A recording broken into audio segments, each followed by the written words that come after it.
When you visit the Facebook campus, you get the sense that anything is possible. We want the campus to feel like a little city or village. Right? And now Zuckerberg wants to make the entire world like the Facebook campus, in a way, by providing internet access to the entire world.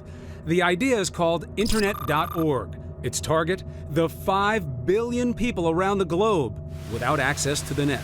I mean, here we use things like Facebook to share news and catch up with our friends, but they're going to use it to decide what kind of government they want, get access to healthcare for the first time ever, connect with family hundreds of miles away that they haven't seen in decades.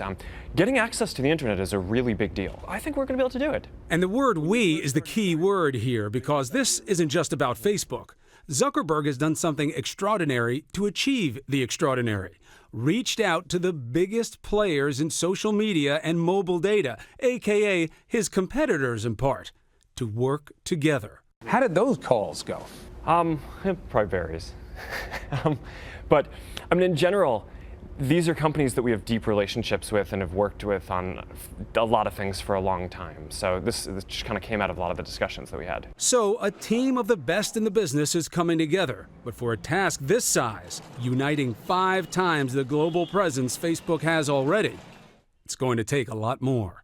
What about the how? Like how do you do this? Like how developed is the plan? You know, we have a plan, a rough plan for what we think we're going to need to do to pull it off. And of course, the plan will evolve over time and we'll get better ideas. But you know, if you look at the trends, I mean, data is becoming more available to people, right? Apps are getting more efficient to run. There are new business models to help more people get online. It's also good for Facebook and these other companies, right? Because mobile access to the internet is where your business lies, right?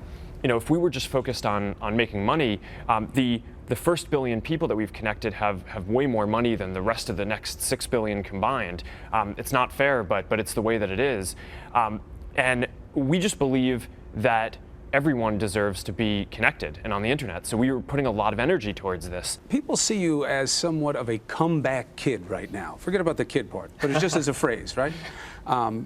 That, you know, you took some lumps and you found a way to come back.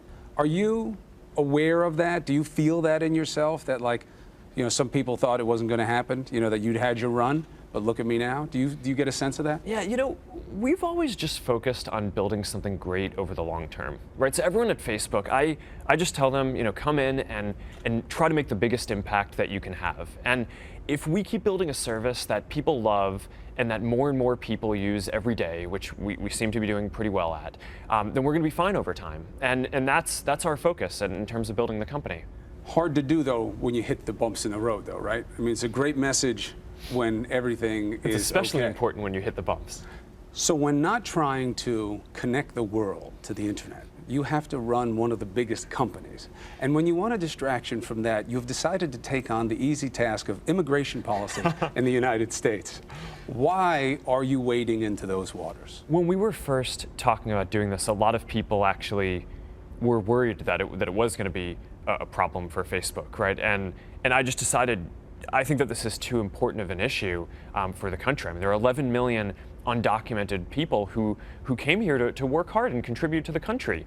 And you know, I don't think it's quite as polarized as people always say. What would be your advice to the people in D.C. who are trying to balance these two almost diametrically opposed positions? One is immigration policy is about what you're talking about. Let's bring in our human potential. And the other one is let's find a way to get them out. How, if you had to enter that, this is your new team. You have to make these Democrats and Republicans come together.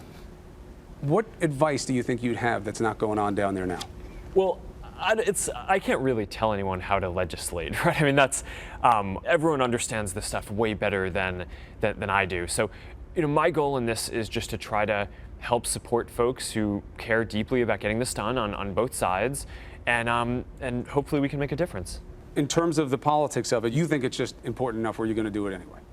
Yeah, I mean, I think that there are some things in life that if you believe that it's such a big problem, you just stick your neck out and try to do it, right? And I mean, a lot of people think that it's going to be really challenging to connect 5 billion people too. It is, but I think it's one of the biggest problems of my generation to get everyone in the world to have internet access. And I mean, similarly, you know, 11 million undocumented people, I mean, that's a lot of people whose lives we can improve and make the country stronger. Good luck with everything. Thank you. You're not even 30 yet.